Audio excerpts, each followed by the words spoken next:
অসম আবৃত্তি আৰু সাংস্কৃতিক পৰিষদে ভাৰতৰত্ন ডক্টৰ ভূপেন হাজৰিকাৰ জন্ম শতবৰ্ষত 50,000 আবৃত্তিকাৰৰ কণ্ঠত ডক্টৰ অমৰজ্যোতি চৌধুৰীদেৱৰ কবিতা মৃত্যু দিনাৰ গান আবৃত্তি কৰাৰ প্ৰস্তুতি ইতিমধ্যে সমগ্ৰ অসমত আৰম্ভ কৰা হৈছে।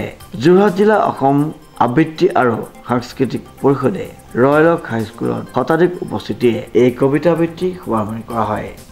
আবৃত্তিৰ এক অৰ্ঘ ঢালিবৰ প্ৰয়াস কৰিছে ডক্টৰ ভূপেন হাজৰিকাদেৱৰ জন্ম শতবৰ্ষত। ৰাজ্যিকৰ পৰা আমালৈ নিৰ্দেশনা আহিছে ইতিমধ্যে কেনেকৈ এই কৰ্মশালাত এই কামত আমি আগবাঢ়িম। ৰাজ্যিক ভিত্তিত 25 গৰাকী বিষয়ববীয়াক দায়িত্ব দিয়া হৈছিল প্ৰতিখন জিলাৰ পৰা প্ৰশিক্ষকসকলক নিৰ্বাচন কৰা। স্বইচ্ছাই আগবাঢ়ি অহা প্ৰশিক্ষণ দিব পাৰিম বুলি বিশ্বাস থকা আত্মবিশ্বাসত অটল সেইসকল প্ৰশিক্ষকৰ বাছনিত যিসকল উঠিছিল সেই বিশেষ বাছনিত উঠা প্ৰশিক্ষকসকলক লৈ জিলাই জিলাই বিভিন্ন শিক্ষানুষ্ঠান সাংস্কৃতিক অনুষ্ঠান বা সংঘ আগ্ৰহী আবৃত্তিকাৰসকলক লৈ আবৃত্তি প্ৰশিক্ষণ দিয়া হ'ব। আৰু আজি যোৰহাট জিলাই আজি 9 তাৰিখ 9 আগষ্টৰ বিয়লিৰ পৰা এই সন্ধ্যালগ্নৰ এই সময়ছোৱাত যোৰহাট জিলাৰ সমিতিৰ বিষয়ববীয়া যোৰহাটৰ শাখা সমিতিৰ বিষয়ববীয়াসকলক লগত লৈ সদস্যাক লগত লৈ অতি জৰুৰীপূৰ্ণ তথা গুৰুত্বপূৰ্ণ এখন সভা আয়োজন কৰি আমি কেনেকৈ আগবাঢ়িম তাৰ প্ৰস্তুতি বিষয়ক এখন আলোচনা ইয়াত হৈ গৈছে।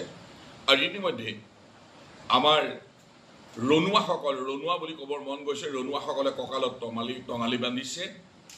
তেওঁলোকে এতিয়া বিভিন্ন শিক্ষানুষ্ঠানলৈ যাব, অনুষ্ঠান প্ৰতিষ্ঠানলৈ যাব, মুৰব্বীসকলক লগ ধৰি সেই অনুষ্ঠান প্ৰতিষ্ঠানৰ আগ্ৰহী আবৃত্তিকাৰসকলক লৈ প্ৰশিক্ষণ প্ৰদান কৰা হ'ব।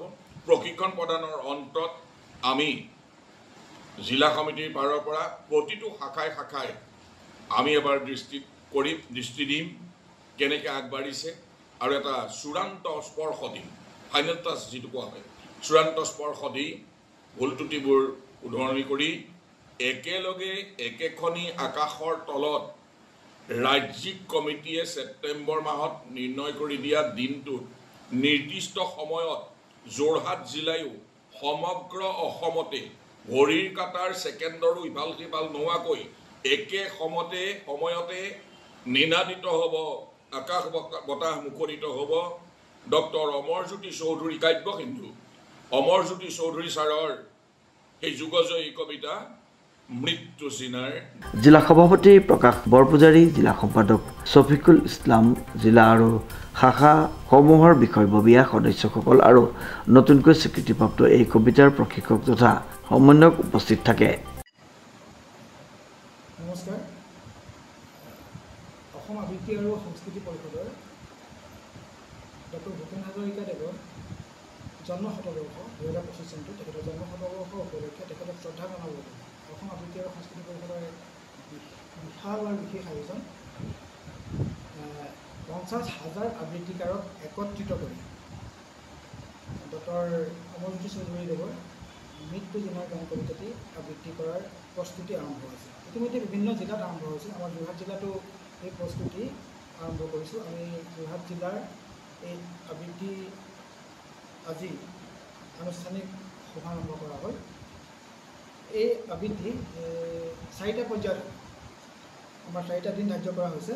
2025 চনত 7 ছেপ্টেম্বৰ 2025 মানে এই অহা 7 ছেপ্টেম্বৰত হ'ব, তাৰপিছত আকৌ 5 নৱেম্বৰত হ'ব, তাৰপিছত আকৌ 29 মাৰ্চ 2026 হ'ব আৰু 6 ছেপ্টেম্বৰ 2026। এই 4টা দিনত সমগ্ৰ অসমত 50,000 আবৃত্তিকাৰক একত্ৰিত কৰা হ'ব।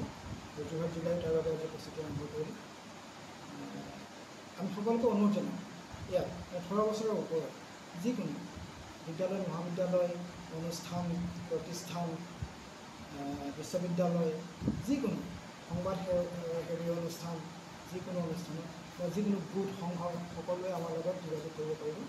যোৰহাট জিলাৰ সকলোকে মই এই অনুষ্ঠান প্ৰতিষ্ঠান সকলোকে মই অনুৰোধ জনাইছোঁ, সকলোৱে যেন এই বিশেষ অনুষ্ঠানটোত সহযোগিতা আগবঢ়ায় ধন্যবাদ উক্ত অনুষ্ঠানটিত অসমৰ তথা যোৰহাট জিলাৰ সকলো অনুষ্ঠান প্ৰতিষ্ঠান বিদ্যালয় মহাবিদ্যালয় বিশ্ববিদ্যালয় বিভিন্ন সামাজিক সাংস্কৃতিক গোট আদি অংশগ্ৰহণ কৰিব পাৰিব ইচ্ছুকসকলে অসম আবৃত্তি আৰু সাংস্কৃতিক পৰিষদৰ যিকোনো শাখা সম্পাদকৰ অথবা তলত দিয়া নম্বৰত যোগাযোগ কৰিব পাৰিব